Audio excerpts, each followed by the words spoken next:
নমস্কার বন্ধুরা, কেমন আছো তোমরা সবাই? আশা করছি সবাই খুব ভালো আছো। আমিও মোটামুটি ভালোই আছি। তো আজকে তোমাদের সাথে যেটা শেয়ার করব সেটা হলো একটা বাঙালি মাছের ঝোল। এটা হলো ঝিঙে দিয়ে, বড়ি দিয়ে, আলু দিয়ে রুই মাছের ঝোল। ঠিক আছে, এটা মানে ট্রাস্ট মি, এটা এতটাই টেস্টি হয় না যে আর এটার সাথে কিছুই লাগবে না, এটা দিয়ে শুধু ভাত খাওয়া হয়ে যাবে। তো যাই হোক, চলো ঝটপট রেসিপিটা শুরু করা যাক। হ্যাঁ, কয়েক টুকরো রুই মাছ নিয়ে প্রথমে সেগুলোকে খুব ভালো করে ধুয়ে নিয়েছি। এবার ওর মধ্যে হলুদ নুন মাখিয়ে মাছগুলোকে সাইড করে রেখে দিচ্ছি। এবার গ্যাসের ফ্লেম অন করে একটা কড়াই বসিয়ে তাতে সর্ষের তেল দিয়ে দিলাম, এবং সর্ষের তেলটা যখন গরম হয়ে যাবে তখন এক এক করেই মাছগুলোকে এপিট ওপিট করে ভালো করে ভেজে তুলে নেব। দেখো কড়াইয়ের তেল আমার গরম হয়ে গেছে। এবার আমি মাছগুলো ছেড়ে দিচ্ছি এক এক করে। মাছগুলো যতক্ষণ ভাজা হচ্ছে ততক্ষণ চলো আমরা একটা মশলা রেডি করে নিই।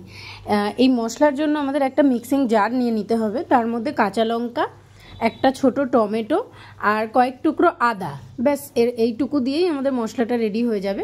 এটাকে গ্রাইন্ড করে নিতে হবে। দেখো আমার মশলাটা গ্রাইন্ড করা হয়ে গেছে। এবার এই মশলার বাটির মধ্যেই আমি দিয়ে দিচ্ছি সামান্য নুন।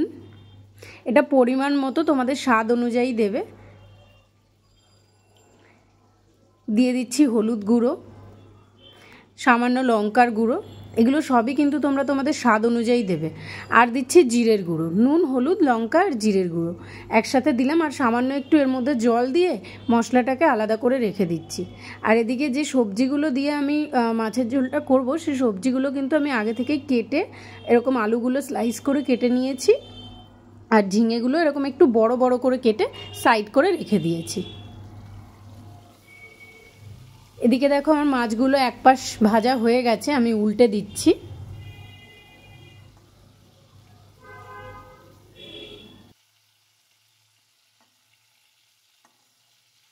এই মাছগুলো ভাজা হয়ে গেছে, এগুলোকে তুলে নিচ্ছি, এবং যে মাছগুলো বাকি রয়ে গেছিলো সেগুলোকে আবার ভেজে নিচ্ছি। দেখো আমার মাছগুলো খুব ভালোভাবে ভাজা হয়ে গেছে। এবার আমি তুলে নিচ্ছি, নিয়ে কড়াইয়ে যে তেলটা রয়েছে সেটাতেই আমাদের পুরো রান্না হয়ে যাবে। মাছগুলো তুলে নেওয়ার পর ওই কড়াইতে আমি কয়েকটা বড়ি ভেজে নিচ্ছি। বড়িটার পরিমাণ খুব কম মনে হলেও আমার যিনি কর্তামশাই আছেন উনি কিন্তু বড়ি একদম ভালোবাসেন না খেতে, তাই জন্য এটা আমি নিজের একার জন্যই দিয়েছি। তো বড়িটা আমি ভালো করে লাল করে ভেজে তুলে নিচ্ছি। তারপর ওই কড়াইতে যে বেঁচে যাওয়া তেল, তার মধ্যে আমি দিয়ে দিচ্ছি জিরে এবং তেজপাতা ফোড়নের জন্য। ফোড়নটা যেই ভাজা হয়ে যাবে তারপর এর মধ্যে প্রথমেই দিয়ে দিচ্ছি আলুগুলো। ঝিঙে একসাথে দিয়ে দিলে আলুর সাথে তাহলে ঝিঙেগুলো কিন্তু খুব তাড়াতাড়ি সেদ্ধ হয়ে যায়, তাই জন্য সেগুলো গলে যেতে পারে। সেজন্যই আমি আলুগুলোকে আগে দিচ্ছি। আলুগুলো মোটামুটি লাল করে ভেজে নেব। আলুগুলো ভাজা মোটামুটি হয়ে গেছে। এরপর আমি এর মধ্যে ঝিঙেগুলো অ্যাড করে দিচ্ছি, দিয়ে ঝিঙে দিয়ে আবারও একটু আলুর সাথে ভালো করে ভেজে নেব।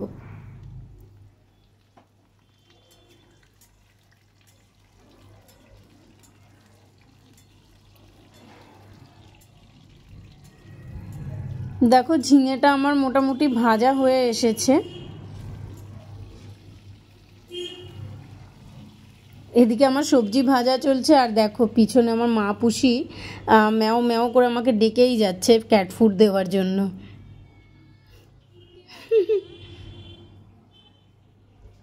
যাই হোক, এদিকে দেখো আমার ঝিঙে এবং আলুটা ভাজা হয়ে গেছে ভালো করে। এবারে আমি যে মশলাটা বানিয়ে রেখেছিলাম, জিরে গুঁড়ো, নুন, হলুদ, লঙ্কার গুঁড়ো সব দিয়ে সেই মশলাটা ঢেলে দিলাম। সেই মশলাটার সাথে এবার ভালো করে এটাকে কষিয়ে নেব। মশলার যতক্ষণ না কাঁচা গন্ধ চলে যাচ্ছে ততক্ষণ এটাকে কষাতে হবে, আর ফ্লেমটা একটু লো করে রাখতে হবে, নাহলে নিচে লেগে যেতে পারে। দেখো মশলাটা আমার ভাজা হয়ে গেছে ভালো করে সবজির সাথে। এবার আমি ঢেলে দিচ্ছি গরম জল পরিমাণ মতো। তো গরম জল দিয়ে আবার একটু 3 মিনিট মতো ফুটিয়ে নিলেই মোটামুটি সবজি সেদ্ধ হয়ে যায়। তো আমি সবজিগুলো দেখে নিয়েছি, সব সেদ্ধ হয়ে গেছে।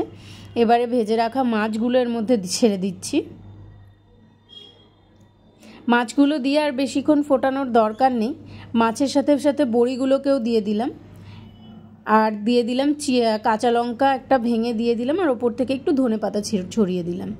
আর এটাকে ফোটানোর দরকার নেই, মোটামুটি রান্না আমাদের কমপ্লিট হয়ে গেছে। তো তোমরা বাড়িতে একবার এইভাবে ঝিঙে আলু বড়ি দিয়ে মাছের ঝোল ট্রাই করে দেখতে পারো। গ্যারেন্টি দিচ্ছি যে খেয়ে কিন্তু মানে মুখে স্বাদ লেগে থাকবে। মাছের ঝোলটা আমি নামিয়ে নিয়েছি। দেখো নামানোর পর সমস্ত সবজি দিয়ে বড়ি দিয়ে করা তো মানে দেখতে দারুণ লাগছে, আর খেতেও কিন্তু দারুণ হয়েছিল। তো তোমরা সবাই দেখে নিলে যে আমি কিভাবে মাছের ঝোলটা বানালাম।